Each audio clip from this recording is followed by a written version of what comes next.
Έχουμε εδώ τον Γιώργο τον Ευγενίδη, που έχει πάρει μια πάρα πολύ ενδιαφέρουσα συνέντευξη. Για εξήγησέ μας.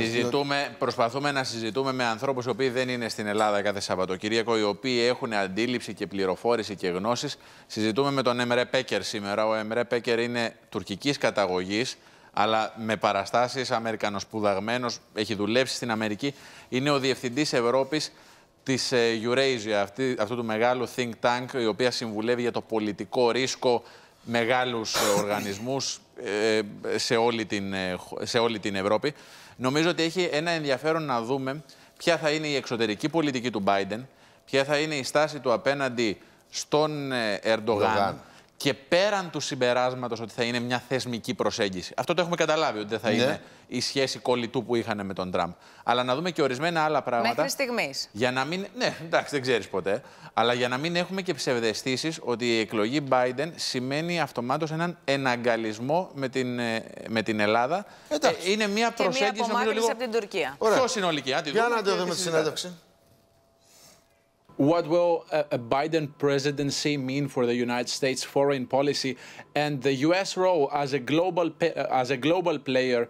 Overall, in the U.S. foreign policy, I believe we will see a return to normalcy, more certainty, more commitment to international organizations, a reaffirmation of U.S. leadership at NATO, a reaffirmation of transatlantic ties led by, fixing some of the trade irritants with the EU, possibly removing some of the tariffs, return to the Paris Agreement on climate change, probably some work towards re-engaging with Iran on the nuclear agreement.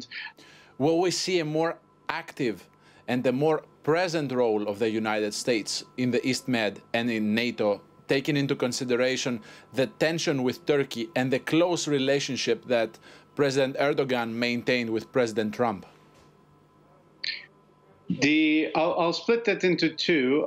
On the East Med, I think we will see a little bit more engagement by the U.S., but not a full-on return of Washington as a very active player to the negotiating table. I think all relations with Turkey, they'll be very different than they were under the Trump administration. We believe there will be a window of opportunity going into fall of next year, whereby Biden will try and reset relations with Ankara, but it takes two to tango, and President Erdogan will also have to reciprocate with some confidence-building measures, especially on the S-400 missiles.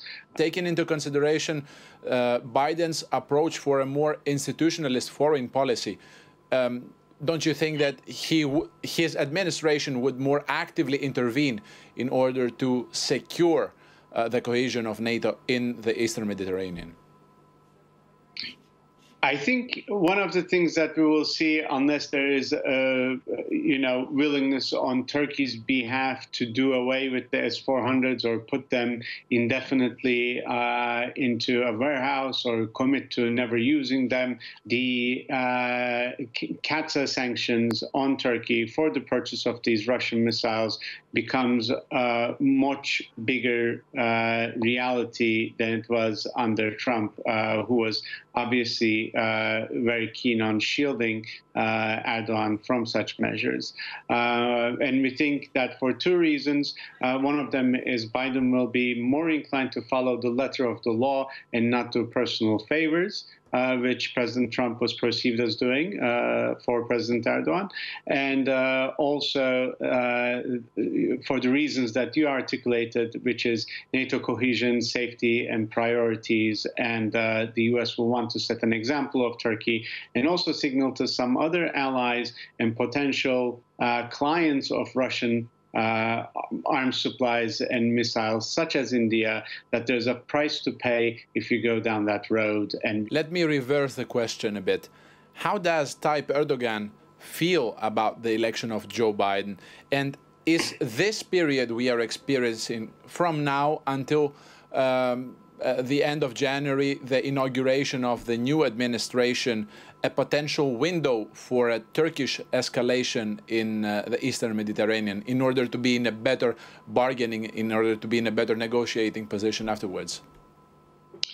In terms of the Eastern Mediterranean, I think relations between Athens and Ankara, developments in Cyprus, and relations between Turkey and the EU will be more of a driver than considerations of a Biden presidency. Having said that, I think President Trump would have been much more happier with a second Trump term. But at the same time, Turkish authorities have been preparing the grounds to work with a potential Biden administration for some months now. But given this approach, does this potentially mean that Turkey, after some weeks, will lower the level of tensions in order to give Washington, to give the Biden administration a signal of good faith? I think it's very possible, and it would be in Turkey's interest to do so, so that in order to avoid this worst-case scenario of a simultaneously hostile approach by both the EU and the US, I believe Turkey will want to, within limits always, because Erdogan also has a domestic constituency to feed, to try and slowly de-escalate. And I think, Yorgos, we might also see what we saw in the lead up to the October Council, where Ankara very successfully de-escalated with Greece, but didn't really give up on putting pressure on Cyprus. That strategy worked once. I think it'll be harder to make it work going into December, but you might see Erdogan strategically escalating on one front while de-escalating on the other one.